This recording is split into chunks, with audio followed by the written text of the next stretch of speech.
La parenthèse sur les style scoped étant fermée, on va donc voilà, on va coller ce qu'on avait récupéré là. Donc je vais faire un CTRL V, voilà. Et puis je vais aller récupérer. Alors pourquoi est-ce que j'ai un problème ici? Element is missing end tag. Ah ouais, c'est vrai ça? Alors regardez comment est-ce qu'on fait pour savoir si l'élément il est vraiment. Alors apparemment j'ai pas chopé le dernier, la bonne balise fermante. Alors regardez une manière de faire. Je pourrais cliquer ici sur refermer. Donc si je referme ça, voilà, il m'a refermé la div de classe card et je vois qu'effectivement je n'ai pas de div là fermante. Donc bon, bah écoutez, on va faire comme ça. CTRL S, voilà, et on est bien. Et alors le style maintenant, je vais aller le chercher. Alors où est-ce qu'il était? Il était par là. Et alors où est-ce qu'il est? Le style, voilà, copy to clipboard. Et je vais le mettre ici.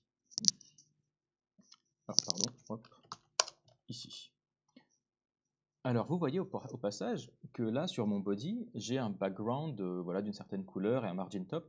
Alors est-ce que vous pensez que j'ai envie d'appliquer ce style sur le body de tout mon site web? Bah, bien sûr que non, moi j'ai envie de l'appliquer uniquement sur ce petit formulaire. Donc c'est pour ça que je mets le scoped ici. D'ailleurs, regardez maintenant si on navigue dessus. Alors bon, pour l'instant, on ne pourra pas naviguer dessus puisque j'ai pas le. Il n'y a encore aucun lien qui me permet d'y accéder. Donc je vais quand même aller dans mon routeur. Voilà. Et puis là, je vais rajouter, allez, edit profile, component, et hop, edit, edit profile. Et alors, où est-ce qu'il va le chercher? Ah, alors pareil, il faut aller le récupérer là-dedans. Edit profile. Oups, pardon. Edit profile, voilà, comme ça. Normalement, là, ça devrait marcher si je vais sur le lien Edit profile. Alors maintenant, si je vais là chez moi et que je mets Edit profile, voilà, on arrive bien là-dessus. Et alors, vous allez voir maintenant, le body, on avait vu qu'il était d'une certaine couleur, là. Alors, regardez l'attribut. Si je fais un CTRL-SHIFT-C pour aller là-dessus, regardez, vous voyez que maintenant, chacun de mes attributs HTML, il a un data devant, data tiré. Pourquoi? Parce que j'ai mis le style scoped. Et là, vous voyez que maintenant, là, donc, toutes mes règles CSS, elles s'appliquent uniquement sur les éléments qui ont ce dataset, ces data attributes. Regardez, alors, là, on verra pas, alors je vais plutôt me mettre sur la div class card. Et là, vous voyez que toutes ces règles-là, elles s'appliquent uniquement sur les cards qui ont cet attribut data. Regardez ce qui se passerait si j'enlevais ce style scoped, j'enlève le scoped et je mets juste style tout court. Et bien maintenant, là, quand j'y retourne, vous voyez déjà, j'ai l'impression que ça a déjà changé un petit peu de tête, mais là, regardez, mon composant, vous voyez qu'il n'a plus de data attribute.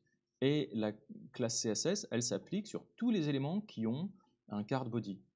Et alors de la même manière, vous voyez que j'avais voilà, ces deux règles-là, background gris à margin top de 20 pixels, vous avez vu qu'il s'est appliqué à tout mon body, y compris là, au-dessus de la navbar, là j'ai une marge dégueulasse là que j'avais pas envie d'avoir tout en haut. Et bien pourquoi est-ce que j'ai ça? Tout simplement parce que cette règle-là avec le body, cette règle du body, elle s'applique à tous les éléments body du site web. Donc c'est important de bien mettre un style scoped, comme ça. Et maintenant, vous voyez que la marge en haut, elle a disparu, elle ne s'applique qu'à l'élément elle ne s'applique qu'au composant en question. Bon, qu'est-ce qu'on va lui mettre, qu'est-ce qu'on va pouvoir remplir comme information? Qu'est-ce qu'il y avait sur hop, profile? Voilà, donc il y a le métier, l'adresse, full name, machin, tout ça. On pourrait rajouter website, GitHub, ok. On pourrait rajouter tout ça. Le nom, le prénom, c'est fait. Le métier, alors l'adresse, elle est là. Donc elle est nom, prénom. Alors il faut rajouter le métier. Le métier et les sites web. Alors allons-y. On pourrait rajouter. Ben, on va faire la même chose, hein. On va retourner là. Et alors dans le template, alors on va ouvrir ici. Et on va analyser un petit peu comment ça marche. Alors, alors déjà, on va essayer d'analyser un petit peu comment ça marche ça. Alors, la première classe, c'est colonne large 8. Alors, je vous rappelle qu'en Bootstrap, on a 12 colonnes. Donc, quand vous voyez colonne 8, ça veut dire 8 colonnes sur 12, autrement dit 2 tiers de l'écran. Mais uniquement à partir des écrans larges. Donc, ça veut dire sur les petits écrans, cette classe ne s'applique pas. Donc autrement dit, c'est une div normale, donc elle prend tout l'écran. Donc si je vais sur un petit écran, voilà, vous voyez qu'elle prend toute la place. Par contre, je pense que dès que j'agrandis, elle prendra plus que 2/3 de l'écran. Voilà, exactement. Parfait. Donc là, on est bien. Est-ce que ça, on va dire que ça nous va, ça? Moi, ça me va. Par contre, on pourrait peut-être centrer le machin, hein. Ok, on pourrait peut-être lui rajouter un margin top aussi. Bon, on va faire ça un peu plus tard. Alors, qu'est-ce qui se passe? Ensuite, il y a une div de classe card. Ok. Dedans, il y a classe card body. Ensuite, on a un row qui donc a un margin bottom de 3. À l'intérieur, on a colonne small 3. Alors, ça veut dire quoi colonne small 3? Ça veut dire que, eh bien, ça fait un quart de l'écran, puisque 3 sur 12, c'est un quart. Donc, ça veut dire que le H6 là, avec full name, il est dans une div qui prend un quart de l'écran. Voilà, donc autrement dit, là, ce full name là, il prend un quart de l'écran, et donc je devine que ça, ce John Doe, il prend le reste. Alors, on va voir. Ça veut dire que, voilà, effectivement, l'autre, il prend col small 9. Alors, pourquoi SM? Alors, SM, ça veut dire à partir de... je crois que en dessous de SM, c'est XS, donc ça veut dire par défaut, toutes les règles sont pour XS. Et SM, je crois que c'est un breakpoint de 768 pixels, je crois. Je vais regarder, hein. Bootstrap breakpoints, on va voir ce que c'est. Alors, vérifie bien toujours qu'on est sur Bootstrap numéro 5. Et alors, voilà. Donc, vous voyez, X small, bah, par défaut, tout est extra small, donc c'est pour tout ce qui est en dessous de 576 pixels. Et alors, à partir des téléphones, enfin des écrans qui sont au-dessus de 576 pixels, donc ça veut dire vraiment n'importe quel smartphone aujourd'hui, hein, la règle s'applique. Donc ça veut dire pour que dès que l'écran est un petit peu grand, eh bien cette div va prendre un quart de l'écran. Et ça veut dire que si on est sur un écran vraiment petit, la règle ne s'applique pas et que donc c'est une div normale et donc elle prend toute la taille de l'écran. D'ailleurs, regardez, si je vais là-dessus et que je vais sur un écran vraiment petit, voilà, vous voyez que le full name maintenant il prend toute la largeur. Parfait.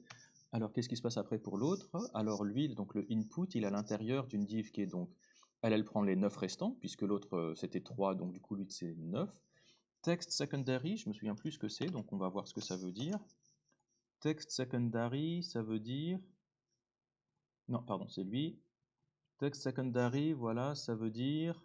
Alors je tire un peu pour que vous puissiez voir. Voilà, j'augmente un petit peu.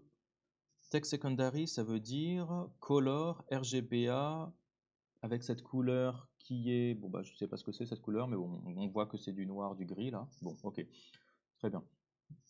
Bah, écoutez, moi ça me va franchement. Tout ce qu'on pourrait faire, c'est rajouter quelques informations en plus, hein. Donc on va rajouter quelques champs. Alors on va rajouter quoi? Le champ pour... Alors c'était quoi le dernier? Le dernier c'était adresse. Ok, et en dessous il y a encore un row avec le bouton Save Changes. Ok, donc ça on s'en fiche. Et bah écoutez, je vais reprendre un row, voilà, qui a une classe de margin bottom 3. Et puis, bah écoutez, on va le multiplier. Qu'est-ce que ça nous donne? Voilà, donc là on a plusieurs adresses. Et maintenant il n'y a plus qu'à remplacer, hein. Peut-être qu'on pourrait mettre alors le position, là, le job, on pourrait le mettre juste après le phone peut-être. Non, allez, on le mettra ouais, voilà, à la place du deuxième adresse là. Allez, donc on y va. Où est-ce qu'on était? On était là, mobile adresse. Donc je vais prendre là, ce adresse. Et puis on va mettre position. Et donc là, par exemple, là on mettra hop, full stack developer. Ensuite là, ce sera quoi? Ce sera website. Et donc là on mettra hop, bah, je vais mettre mes informations, hein. Domamregion.com. Ensuite il y avait quoi? Il y avait, hop, je vais le précédent. Il y avait GitHub, Twitter, Instagram, Facebook. Pardon. GitHub, voilà, Twitter, Instagram et Facebook. Allez, et puis pour chacun d'entre eux, vous savez quoi, je vais mettre Bmregen pour aller vite. Alors je vous montre une petite astuce. Hop, bon, vous devez déjà la connaître. Alors, je vais remettre mon screencast pour que vous puissiez bien voir. Voilà, donc là, je sélectionne tout. Donc là, vous voyez que pour passer d'un mot à un autre, déjà, je fais CTRL gauche-droite. Shift, c'est pour sélectionner. Donc, si vous voulez faire les deux d'un coup pour sélectionner des mots, bah, c'est CTRL, Shift, tac, tac, tac, tac, tac, tac. Voilà. Et puis, pour tout sélectionner, enfin, pour CTRL D, on va se mettre en multicurseur. Voilà. Ah mince, alors je voulais pas le dernier, excusez-moi, donc je vais faire un CTRL U. Voilà, ça a désélectionné le dernier.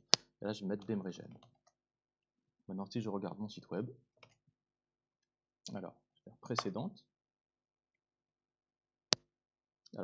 Alors c'est intéressant, je crois que votre browser il conserve le cache, ou alors c'est Vite qui a conservé le cache.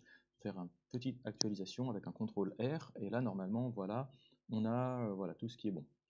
Tout ça c'est bon, bah écoutez, moi il me semble que c'est bon. On pourrait peut-être rajouter la photo aussi, parce que peut-être qu'on aurait envie de changer la photo.